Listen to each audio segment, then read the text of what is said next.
खुलुमबाय आं रिंकु मनि नार्जारी बडलेण्ड इंखं टेलिभिजननि स्टुडिअनिफ्राय फोसावनो सिगांदों मोनसे गोजोनथाव खौरां। बडलेण्ड इंखं टेलिभिजनआ बानजायनो लादों अल इंडिया लेभेलनि मोसानाय बादायलायनाय बडलेण्ड डान्स मास्टार सीजन 1। खुलुमबाय बेयो बडलेण्ड इंखं टेलिभिजन।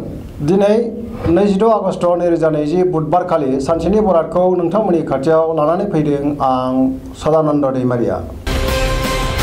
सिगां फरायथिनो लादों मेष राशि।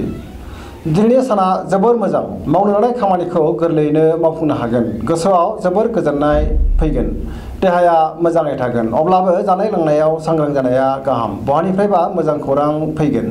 रांखावरियाव जोबोर मोजां, बेफार फालांगियावबो जोबोर मोजां। सोरबा लोगोनि हेफाजाब मोनगोन, न'खराव अनलायनाय फैगोन, बिमा बिफानि बोर मोनगोन, गुबुननि गोसोखौ गोरलैनो बोनो हागोन। गोसोनि बोलोआ बांगोन, समाजाव मान मोनगोन, गोसोआ जोबोर रमान्टिक जागोन, गोजोनै थानो हागोन। वृष राशि। दिनैनि साना बारा मोजां नङा, गोसोखौ जोबोर गुलाय गुजाय मोनगोन। माखौबा साननानै सोरनिबा सायाव जोबोर रागा जोंफ्लांगोन। मावनो लानाय खामानिखौ मावफुंनो हानाय नङा। समाजाव अदेबानि मान मोननो हागोन। रांखावरियाव मोजां, बेफार फालांगियावबो मोजां। न'खराव बिसि फिसायनि गेजेराव अनलायनाय फैगोन। देहाया मोजां थानाय नङा, लोमजानाय एबा गुजुनायजों खस्थ' मोनगोन। जानाय लोंनायाव सांग्रां जानाया गाहाम, गुबुननि हेफाजाब लानांगोन। मिथुन राशि। दिनैनि साना जोबोर मोजां, गोसोखौ जोबोर गोजोननाय मोनगोन, देहाया मोजाङै थागोन। अब्लाबो जानाय लोंनायाव सांग्रां जानाया गाहाम। रांखावरियाव जोबोर मोजां, बेफार फालांगियावबो मोजां मुलाम्फा मोननो हागोन। न'खराव अनलायनाय फैगोन, समाजाव मान मोनगोन, गोसोनि बोलोआ बांगोन। मावनो लानाय खामानिखौ गोरलैयैनो मावफुंनो हागोन। सोरबा लोगोनि अनसायनाय मोनगोन, गुबुनजों गोरोबनो रोंगोन, गोसोआ जोबोर रमान्टिक जागोन। कर्कट राशि। दिनैनि साना बारा मोजां नङा, गोसोआव नेगेटिभ साननाय फैगोन। मावनो लानाय खामानिखौ मावफुंनो हानाय नङा। रांखावरियाव मोजां, बेफार फालांगियावबो जोबोर मोजां।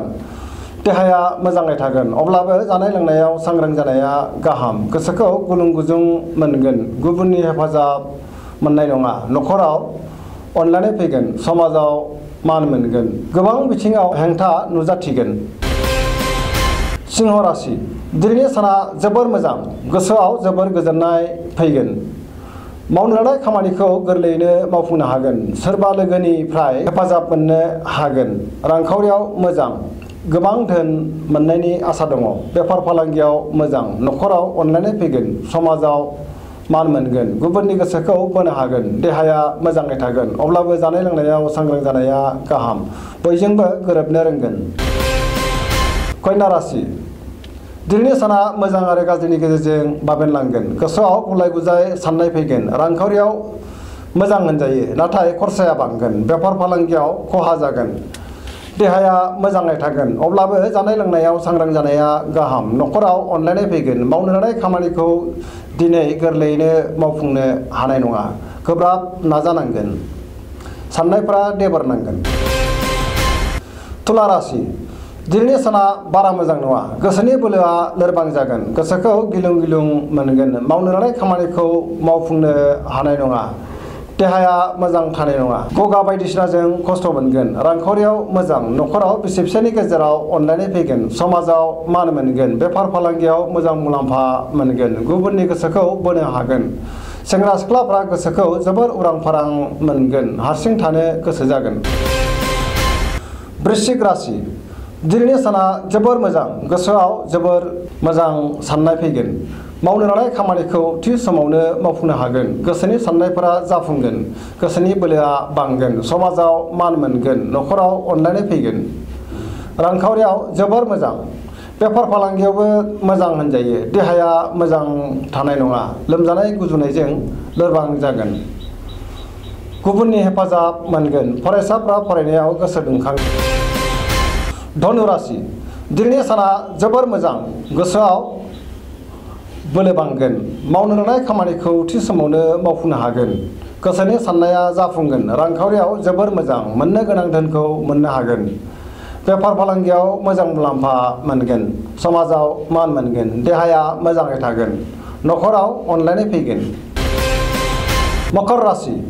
दिनैनि साना बारा मोजां नङा गोसोनि साननाया देबोरनांगोन खामानिखौ मावफुंनो हायैनि गोसोखौ जोबोर दुखु मोनगोन गोसोखौ गिलुं गिलुं मोनगोन रांखावरियाव मोजां बेफार फालांगियावबो मोजां होनजायो गुबुनजों मोजां सोमोन्दो लाखिनो हानाय नङा न'खराव अनलायनाय फैगोन नेगेटिभ एनार्जिनि गोहोम गोग्लैगोन साननायफोरा देबोरनांगोन कुम्भ राशि दिनैनि साना जोबोर मोजां गोसोखौ जोबोर गोजोननाय मोनगोन खामानिखौ थि समाव मावफुंनो हागोन बहानिफ्रायबा मोजां खौरां मोनगोन समाजाव मान मोनगोन गोबां मुंदांखा सुबुंजों लोगो मोनलायगोन रांखावरियाव जोबोर मोजां बहानिफ्रायबा गोबां धोन मोनगोन देहाया मोजाङै थागोन न'खराव अनलायनाय फैगोन गुबुननि हेफाजाब मोनगोन बिमा बिफानि अननाय मोनगोन